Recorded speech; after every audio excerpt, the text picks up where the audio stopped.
Silakan untuk memaparkan materinya, waktunya 30 menit ya, Bu ya. Nah, baik. Apakah sudah terlihat Sudah materinya Ibu? terlihat, Ibu. Oh iya, sebelum lebih jauh. Jadi Ibu itu dulu pernah membimbing adik-adik yang duta sanitasi. Jadi Kementerian PUPR dulu ada duta sanitasi Oh, yang dipilih berjenjang ya dari sekolahnya, kemudian dari apa kabupaten kotanya, terus kemudian provinsi dan akhirnya di tingkat nasional seperti itu. Jadi sudah ada beberapa yang menjadi duta sanitasi yang bertemu Bapak Ibu Presiden ya di Istana Negara seperti itu. Ada oh, beberapa, Masya tapi Allah. eh, dengan apa program yang sekarang fokusnya lebih ke infrastruktur lebih tinggi sehingga kegiatan tersebut sepertinya masih dipending dulu. Semoga nanti akan ada lagi dan adik-adik ini nanti bisa ikut serta seperti itu ya. Oke, Semoga baik. berkah. Ya, eh, baik. Selanjutnya, Ibu akan menyampaikan materi ya terkait dengan air bersih dan sanitasi layak untuk Indonesia. Yang pertama, ini mungkin Bapak Ibu sekali, adik-adik sekalian ya sudah paham terkait dengan SDGs, sudah tahu semua ya SDGs, sudah sering digaungkan mungkin ya, apalagi di apa namanya di komunitasnya adik-adik. Jadi di SDGs ini adalah kesepakatan bersama salah satu di tingkat internasional. Nah, ini ada target-target atau goal ya. Ini goal ke-6. Di sini disampaikan menjamin ketersediaan serta pengelolaan bersih dan sanitasi yang berkelanjutan untuk semua. Nah, ini juga ada goal yang ke-6 mewujudkan perkotaan dan kawasan permukiman yang inklusif, aman dan ketahanan dan berkelanjutan seperti itu. Kemudian apa yang terkait dengan air minum? Jadi di sini juga ada target yaitu air minum yang aman dan terjangkau seperti itu di tahun 2030. Kemudian untuk sanitasinya yaitu akses sanitasi dan hygiene yang memadai dan setara seperti itulah. Kementerian PUPR itu ada vision adik-adik sekalian, yaitu tahun 2030 nanti akses air minum itu sudah diharapkan 100%. Kemudian permukiman gunungnya sudah tidak ada lagi atau 0% dan akses sanitasi 100% seperti itu. Jadi targetnya dari Kementerian PUPR. Kemudian di Indonesia Emas sendiri juga memiliki cita-cita ya di tahun 2045 nanti. Jadi kalau Indonesia Emas tahun 2045, adik-adik ini umurnya sudah berapa ini Mbak Naila mungkin sudah umur 30 tahun ya nanti ya. Insya Iya, Allah ya. sepertinya. Ya, ya nanti sudah menjadi seseorang yang mengambil kebijakan mungkin. Jadi mulai Masya sekarang nih Allah. bisa bisa dilihat ya apa atau cita-cita kita bersama yaitu akses Baik. rumah tangga perkotaan terhadap air siap minum ini 100%. Kemudian untuk yang sanitasinya ini 70% rumah tangga dengan akses sanitasi aman. Seperti itu. Ini cita-cita kita semua ini ya. Kemudian ini target dan realisasinya ya sebenarnya bagi adik-adik sekalian. Jadi untuk air minum ini sampai tahun 2029 ini itu ada target untuk akses rumah tangga. Jadi rumah tangga itu harus bisa difasilitasi atau dilayani air minum perpipaan sejumlah 40%. Kemudian untuk rumah tangga yang aman untuk aksesnya itu sebesar 42,56%. Sementara nanti di Indonesia Emas itu semuanya harus terlayani sebesar 100%. Kemudian kalau ada limbah domestik itu kita memiliki target juga tahun 2029 nanti. Jadi di akhir pemerintahan Pak Prabowo ya, itu targetnya 30%. Dan nanti 20 tahun lagi di Indonesia Emas 70% targetnya.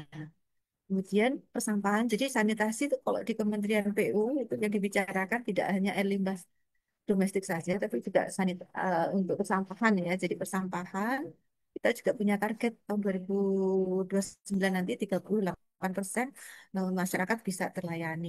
Kemudian tahun 2045 itu 90%. Jadi targetnya besar sekali. Jadi selama 20 tahun ini bisa dilihat ya antara 38 sampai ke 90 ini besar sekali ini target yang harus kita capai. Berarti tadi sudah disampaikan bahwa untuk penyelesaian persampahan air limbah itu air minum harus bersama-sama, jadi tidak bisa pemerintah sendiri. Baik, kita bahas yang pertama terkait dengan air minum. Jadi air minum itu prinsipnya, jadi dari segi kuantitas, kualitas, kontinuitas, dan keterjangkauannya harus terpenuhi adik-adik sekalian. Jadi kalau misalkan satu rumah atau satu orang itu paling tidak harus bisa menerima eh, air minum sebesar 60 liter per orang per hari. Seperti itu. Kemudian juga standarnya harus sesuai dengan Kemenkes. Jadi Kementerian Lingkungan Hidup nanti mungkin lebih dijelaskan oleh Ibu dari Kementerian Lingkungan Hidup ya. Kemudian juga kontinuitas, artinya dalam sehari itu tidak pernah mati gitu airnya, jadi kontinu. Kemudian juga biayanya yang terjangkau. Seperti itu. Jadi kontinuitas, kualitas harus bisa disiapkan seperti itu. Kemudian ini adalah target-target kita ya. Mungkin adik-adik tidak mungkin ini secara teknis sekali ya Bapak Ibu dari Pemda mungkin yang akan mewujudkannya. Tapi harus dengan dukungan eh, apa, masyarakat tentunya ya. Jadi targetnya itu di tahun 2004 ada 100 untuk yang layak, kemudian yang perpipaan itu 30%. Namun memang ternyata kenyataannya adik-adik sekalian dari yang ditargetkan itu ternyata masih 40%-nya kurang lebih. Jadi masih ada 60% yang harus dipenuhi. Baik, kemudian untuk air minum sendiri itu ada tantangan, peluang, dan isunya. Nah, tantangannya itu apa? Pertumbuhan penduduk yang besar seperti itu ya, dan banyaknya urbanisasi seperti itu. Mungkin waktu ibu waktu ibu masuk kuliah di ITS itu penduduk Indonesia masih 100 sekian juta gitu ya. Sekarang sudah hampir 300 juta. Jadi pertambahannya cukup besar dan semuanya butuh minum tadi ya, butuh air. Nah, satu orang 60 liter bisa dibayangkan seberapa besar kita harus memenuhinya.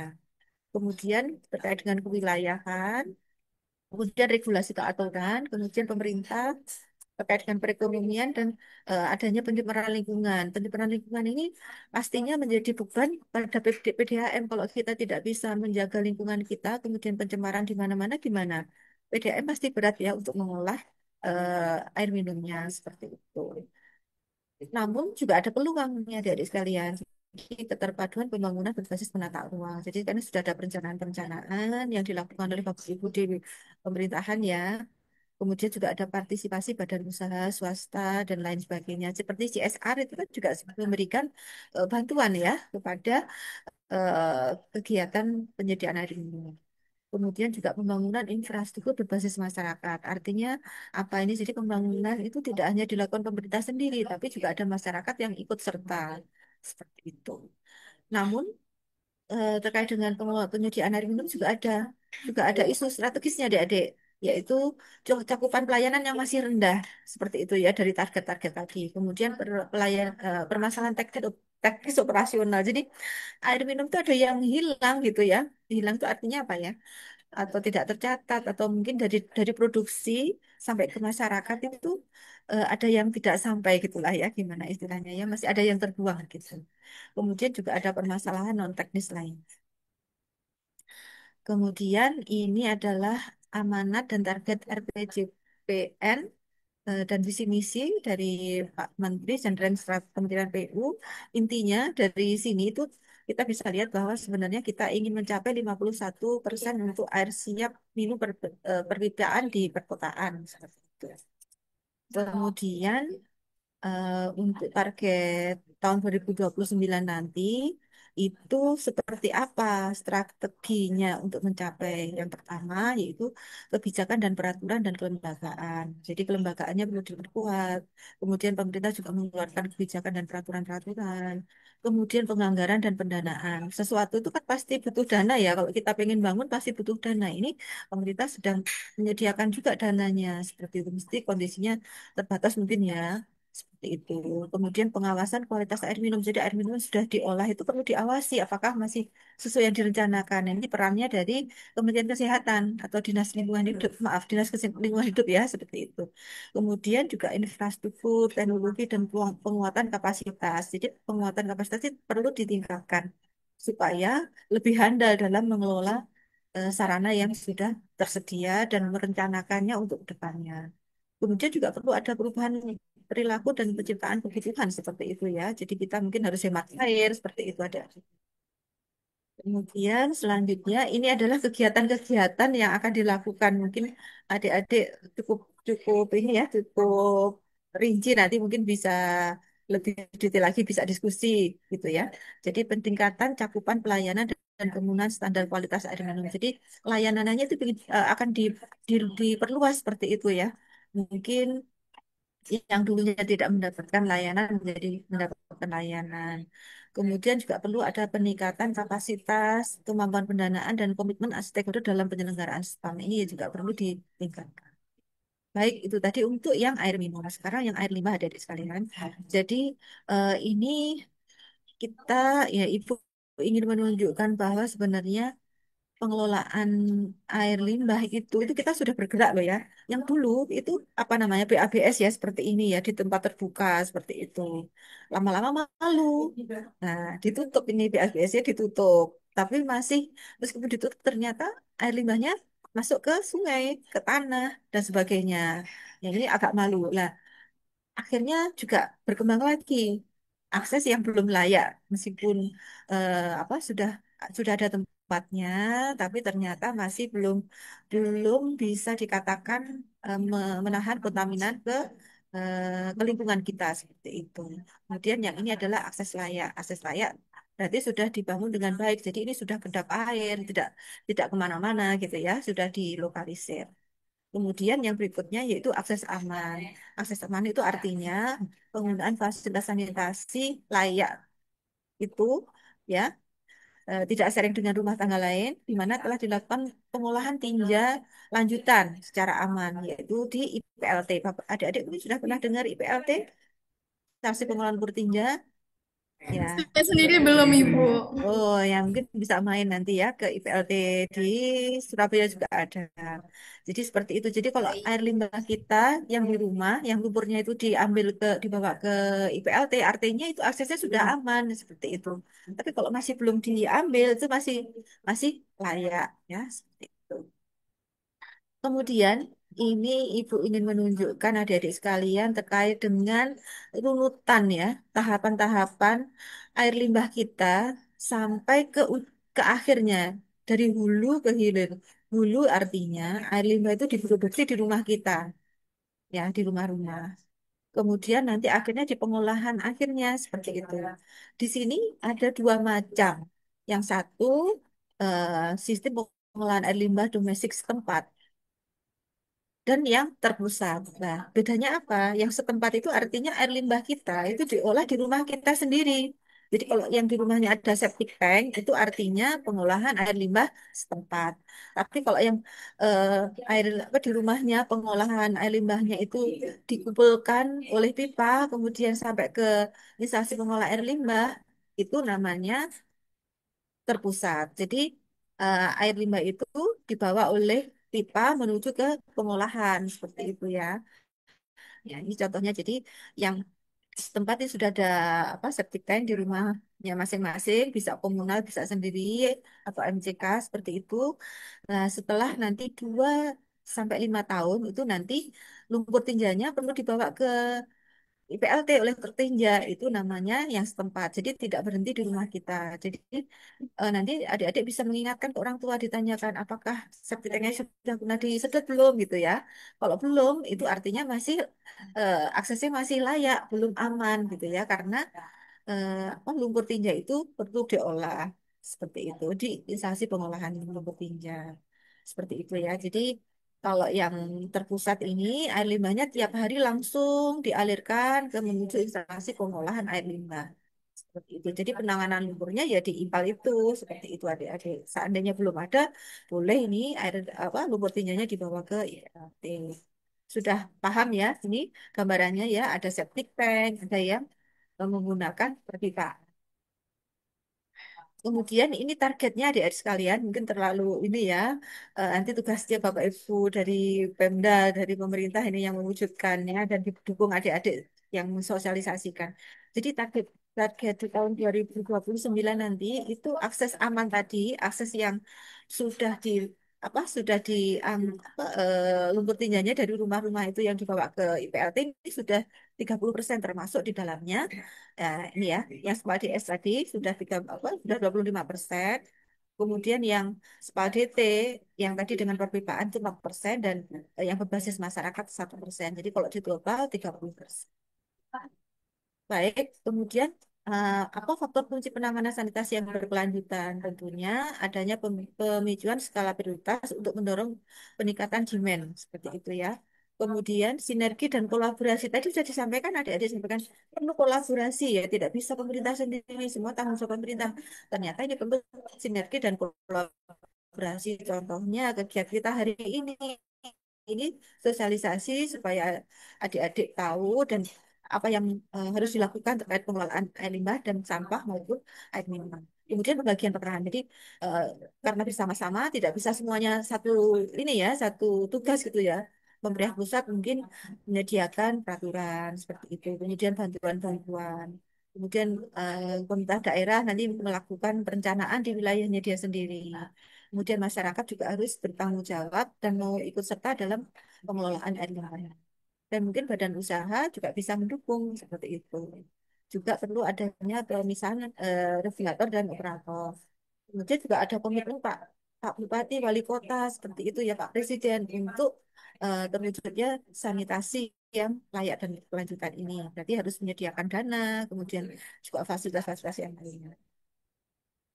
Kemudian ini ya, untuk mewujudkan sarana prasarana air limbah tersebut tentunya juga perlu dukungan pemerintahan. Jadi penyediaannya itu ini yang untuk yang setempat ya, berarti kan yang setempat untuk yang di rumah-rumah ini masyarakat ini memang kewajibannya sendiri ya untuk menyediakan septic tank seperti itu yang benar ya, yang kedap seperti itu. Kemudian pemerintah daerah juga bisa memberikan bantuan. Kemudian juga ada program-program yang lainnya. Ini juga bisa. Jadi masyarakat, pemerintah, dan swasta ini bisa gitu ya. Swasta bisa CSR-nya atau memang swasta yang membangun seperti itu. Kemudian pengangkutan tadi kan tertinja dari rumah, tadi dari rumah-rumah lumpur tinjanya akan dibawa oleh truk ya. Truknya ini bisa oleh pemerintah yang menyediakan ataupun pihak swasta seperti itu. Tapi membayar ya adik-adik sekalian karena ini memerlukan biaya untuk bisa sampai ke IPLT, Instansi Pengelolaan Lumpur Tinja. Juga untuk IPLT-nya bisa difasilitasi oleh Pemda ataupun pemerintah pusat. Kemudian untuk sistem terus pusat juga demikian. Jadi untuk yang di rumah, sambungan rumahnya itu oleh pusat dan juga pemerintah. Kalau pengumpulannya tentunya dari pemerintah seperti itu ya, adik-adik sekalian. Kemudian juga IPA-nya demikian juga oleh pemerintah, baik itu pemerintah pusat ataupun pemerintah daerah. Nah, baik itu tadi untuk untuk air limbah. Sekarang kita ke persampahan. Jadi persampahan itu juga kita bisa lihat ya, ini adalah rantai pelayanan persampahan mulai dari rumah sampai ke TPA atau lahan uruk residu seperti itu. Jadi dari rumah-rumah sebaiknya gimana? Dipilah seperti itu ya, dipilah. Kemudian nanti dikumpulkan, kemudian nanti akan bisa masuk ke TPS 3R atau TPS atau TPST seperti itu. Nah, di sini nanti juga ada kegiatan pengelolaannya. Kemudian residunya itu baru dibawa ke TPA atau lahan uruk residu. Ini sesuai dengan peraturan yang dimiliki oleh Kementerian PU, namanya Permen PUPR nomor 3 tahun 2003. Baik, ini adalah kondisi pengelolaan sampah dari target-target tersebut. Jadi ini ternyata apa yang kita harapkan itu masih belum terwujud adik-adik sekalian karena dari 100% sampah yang dikelola, yang dihasilkan oleh Indonesia itu masih 62% yang terkelola. Seperti itu. Kemudian yang dikurangi masih 13%. Kemudian yang ditangani masih 49% dari cita-cita kita 70%. Seperti itu ya, cita-citanya 70, ternyata masih 49. Kemudian cita-citanya 30, ternyata masih 15. Berarti masih punya PR kita ya, dari apa yang kita harapkan. Kemudian eh, dari data tersebut kelihatan bahwa angka pengurangannya ini masih kecil 13 ya, padahal kita berharapnya nanti di eh, tahun 2025 ini 30% seperti itu. Kemudian fasilitas pengolahan sampahnya juga masih terbatas ternyata. Kemudian juga di TPA-nya saya lihat tadi adik-adik juga main ke TPA ya. Ternyata di TPA tidak semuanya TPA itu dikelola dengan baik. Ini tantangan kita semua. Kemudian ada permasalahan yang yang masih dihadapi dalam pengelolaan sampah. Mulai peraturan, jadi belum semua kabupaten kota itu memiliki peraturan. Kemudian kelembagaannya di sana ada beberapa SDM yang masih belum belum mumpuni ya dari segi kebutuhan untuk pengelolaan. Kemudian peran serta masyarakat itu meskipun kita sudah melakukan pembinaan, sosialisasi, tapi ternyata masih ada yang belum paham, belum terlibat seperti itu. Kemudian juga secara teknis ternyata untuk mencari lahan TPA itu juga cukup sulit seperti itu ya. Kemudian pemasaran hasil olahan itu juga masih belum terpetakan. Kemudian juga pembiayaan yang sangat terbatas. Seperti itu. Kemudian kunci kebijakan dalam pengelolaan sampah tadi ya tahun 2029 itu kita ingin pengelolaan sampah hanya menghasilkan residu 10% dan tidak ada lagi TPA seperti itu.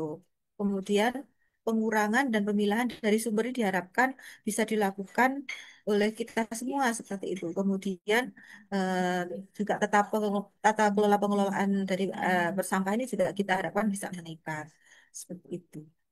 Kemudian ini terkait dengan arah kebijakan sektor sanitasi di dalam RPJPN, yaitu peningkatan kapasitas institusi, kemudian komitmen kepala daerah, kemudian kerjasama tadi tetap harus dilakukan, kemudian pengembangan infrastrukturnya dan perubahan perilakunya. Jadi kalau meskipun kita sudah memiliki sarana prasarana yang bagus, tapi kalau perilaku kita masih belum bagus, ya belum bisa tercapai yang kita harapkan seperti itu.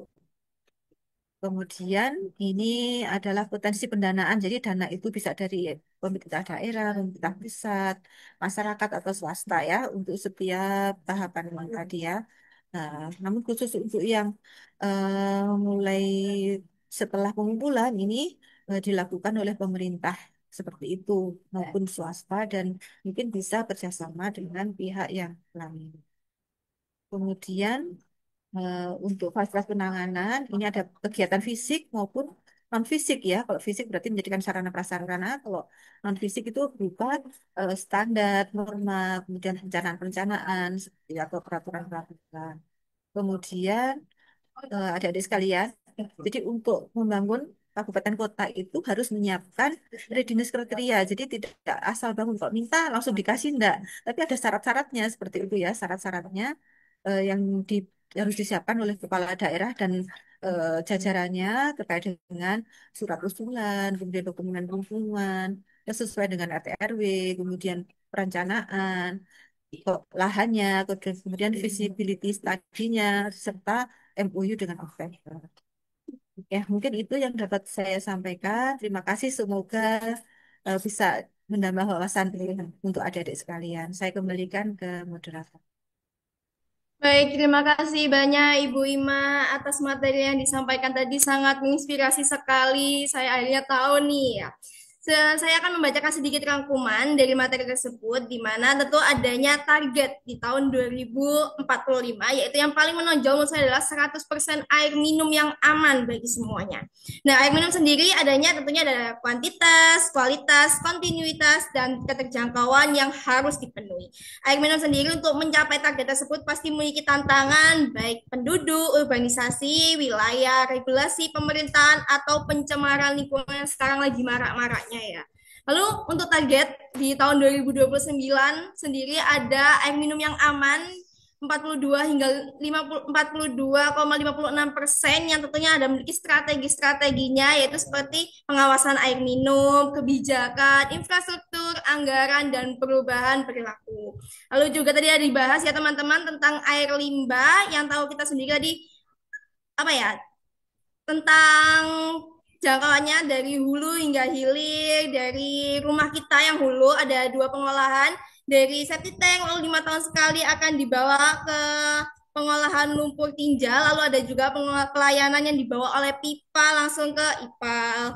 Tentu kunci penanganan sanitasi yang berkelanjutan adalah pemicu skala prioritas, kolaborasi, pembagian peran, peran regulator dan operator, komitmen kepada daerah. Lalu juga tadi tentang persampahan, tentu rantainya ada tentunya rumah, kita pilah, lalu kita pengumpulan, pengolahan, pengangkutan, prosesan akhir. Sedangkan kondisi sampah di Indonesia sendiri hanya 62% saja yang bisa diolah, sedangkan yang lainnya belum bisa diolah. Lalu ada juga pengaturan sampah yang rendah, lalu juga ada fasilitas penanganan yang cukup rendah. Sedangkan permasalahannya adanya peraturan, kelembagaan, peran masyarakat, teknis, dan pembiayaan. Itu mungkin ada sedikit dari saya, rangkuman dari saya. Kita lanjut saja ke sesi tanya jawab.